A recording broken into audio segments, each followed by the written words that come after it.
Dust of snow कविता में Robert Frost ने एक साधारण घटना के माध्यम से एक गहरा संदेश दिया है।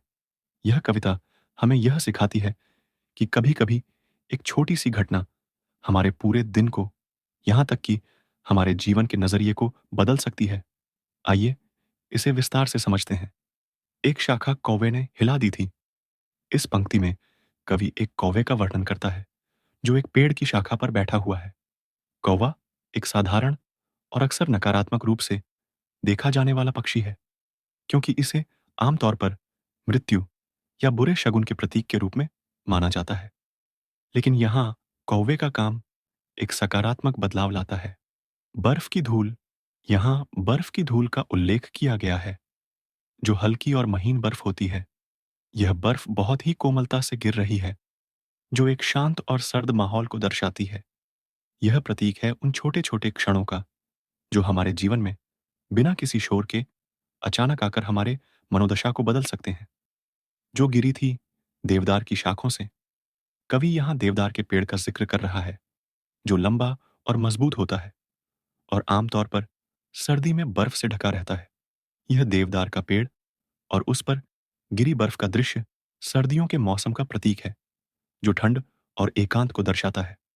कौवे की हरकत से यह बर्फ शाखाओं से गिरती है, जो कि प्रतीकात्मक है कि कैसे छोटी-छोटी चीजें भी बड़े बदलाव ला सकती हैं। और दिन का कुछ हिस्सा बदला था मेरे लिए। यहाँ कवि कहता है कि इस छोटी सी घटना ने उसके दिन का हिस्सा बदल दिया।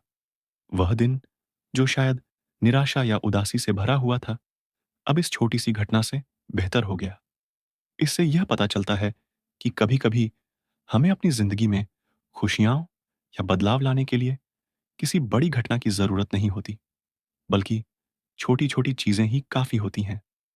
खुशियों में इस पंक्ति में बदलाव की भावना स्पष्ट रूप से देखी जा सकती है। बर्फ की धूल गिरने से, कौवे के हिलने से कवि के मन की स्थिति में बदलाव आता है और वह दिन अचानक खुशी से भर जाता है। यह कविता हमें याद दिलाती है कि हमारे जीवन में छोटी-छोटी चीजें भी बड़ी खुशियां ला सकती हैं। बस हमें उन पर ध्यान देना आना चाहिए, जिसे मैं शायद व्यर्थ में ही बिताता। अंतिम पंक्ति में कवि यह स्वीकार करता है कि अगर यह घटना नहीं होती, तो शायद वह अपना दिन बिना किसी उद्देश्य या खुशी के बिता देता। लेकिन इस छोटी सी घटना ने उसका पूरा नजरिया बदल दिया और उसके दिन को सार्थक बना दिया। कविता का मुख्य संदेश। इस कविता में रॉबर्ट फ्रॉस्ट ने बताया है कि जीवन में छोटी-छोटी घटनाएं कितनी महत्वपूर्ण हो सकती हैं। एक साधारण कौवे के हिलने और उससे गिरती बर्फ की धूल ने कवि के पूरे दिन को बदल दिया। यह हमें यह सिखाता है कि जीवन में हर छोटी घटना को महत्व देना चाहिए, क्योंकि कभी-कभी छोटे अनुभव ही हमारी जिंदगी के सबसे बड़े बदलावों का कारण बनते हैं।